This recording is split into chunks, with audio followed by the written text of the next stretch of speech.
이것저것 이렇게 바뀐 것들이 꽤 있더라고요. 한번 중요한 것부터 한번 살펴보도록 하겠습니다.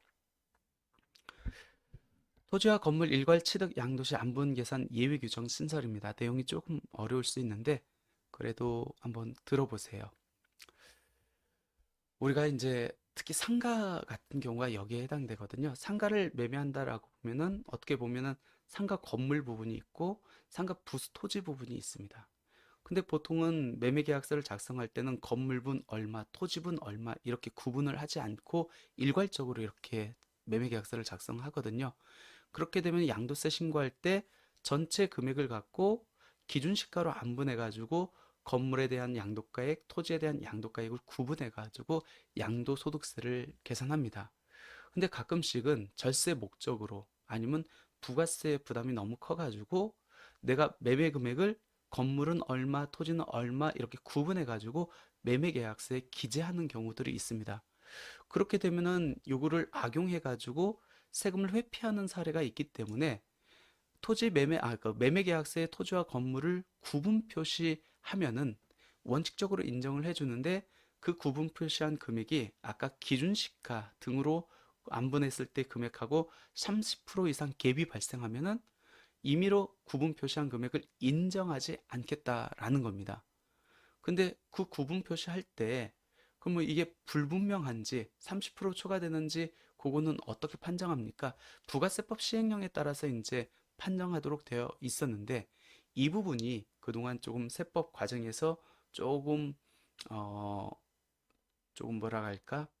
좀 이상하게 이렇게 변경이 됐었거든요. 무슨 얘기냐면 2023년 2월 26일 이전에는 부가세법 64조에 의해서 안분 계산하도록 되어 있는데 2023년 2월 27일 갑자기 부가세법을 바뀌어 그 소득세법 시행령을 바꿔가지고 64조 1항에 의해서 안분 계산하도록 바뀌었습니다. 이게 뭐가 차이가 있습니까? 볼까요? 조문을. 부가세법 시행령 64조는 1항과 2항으로 구분되어 있습니다. 1항은 이제 원론적인 얘기, 30% 이렇게 이상 차이가 나면은 기준시가 또는 감정가에 의해서 안분 계산한 걸로 토지하고 건물에 대한 안분가액을 계산하라라는 일반적인 내용이고 중요한 게 2항이었거든요. 30% 이상 이렇게 갭이 발생하더라도 이 2항에 규정된 1호, 2호에 해당하면은 그 금액 그냥 인정해 줄게. 너가 안분 계산한 금액 그대로 인정해 줄게. 어떤 예외 규정, 특례 규정이었거든요. 그럼 내가 임의로 구분 기재한 건물가액, 토지가액을 안분해주는 예외 규정이 뭐였냐면은 다른 법령에 따라서 토지 건물가액을 구분한 경우 이게 어떤 내용이죠? 감정을 받은 경우 내가 그대로 인정해줄게. 두 번째는 토지와 건물을 함께 공급하는데 건물 등을 철거하고 토지만 사용하는 경우 극단적으로 매매계약서에 건물가액 제로 나머지 토지가액 그러니까 매매금액 전체를 다 토지가액으로 이렇게 산정한다 할지라도 인정해줄게 라는 게 2항에 규정돼 있었습니다.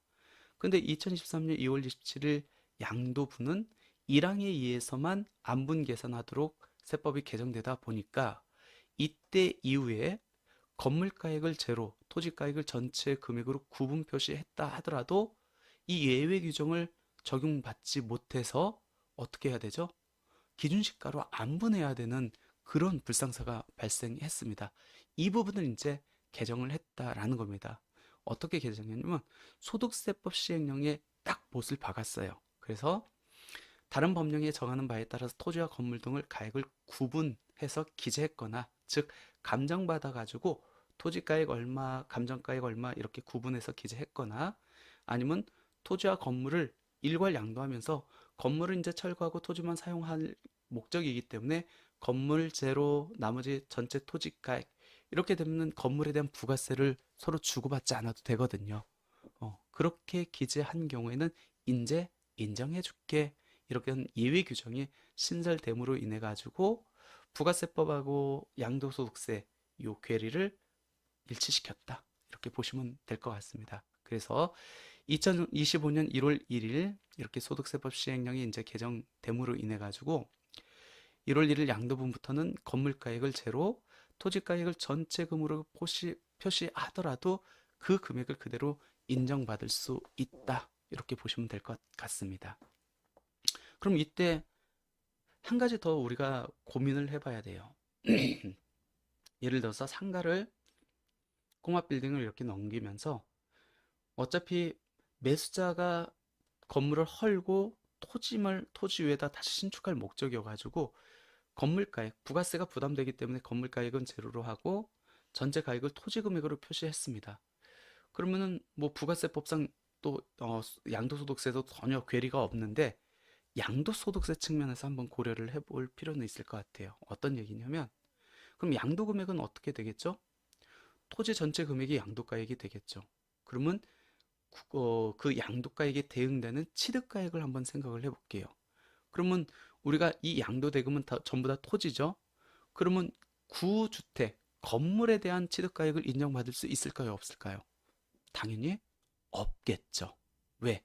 양도금액이 토지대금이기 때문에 거기에 상응하는 취득가액은 당연히 토지에 대한 취득가액만 인정받는 게 낫겠죠. 그렇기 때문에 구 건물의 취득가액은 인정받을 수 없고 대신에 그 건물을 멸실을 하면서 철거하는 비용들이 들었잖아요. 그거는 토지에 대한 자본적 지출로 해가지고 그 철거 비용은 필요 경비에 산입할 수 있다라고 이렇게 보시면 될 것 같습니다. 그렇기 때문에 부가세 측면에서 내가 건물가액을 제로로 하고 전체 다를 토지가액으로 하는 게 유리한지 아니면 양도소득세 측면에서 건물가액을 그냥 취득가액으로 인정받아가지고 양도소득세 측면에서 세이브 받을 수 있는 게 더 유리한지 한번 그거는 비교해가지고 의사결정을 해야 되지 않을까 생각합니다.